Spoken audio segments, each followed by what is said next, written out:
Ayıbı sizga әкімшілік хаттама толтырылады, мыняқта бар құжаттар әкімшілік сотта жолданады. Укалиев Айбек Саматович, Қазақстан Республикасының әкімшілік құқық бұзушылық туралы кодексінің 613 бабының 1-ші бөлігімен кінәлі деп танылсын. Егер сіз біздің сақтандыру компаниямыздың есебін кеспесеңіз, сақтандыру омбудсменіне арыз жазасыз, сақтандыру омбудсменінің шешім шығады. Егер сол шешімін келіспесеңіз, сотқа сақтандыру есебін жарамсыз деп тану талабымен жүгіне аласыз. Жаңа сақтандыру омбудсменінің шешімін міндетті түрде тіркеледі.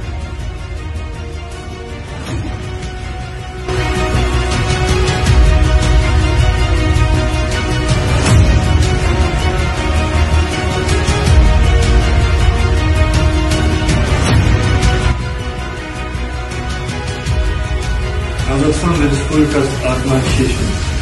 Талап қоюшы Сапаров Аманжол Амантаевичтің талап қою қанағаттандырылсын.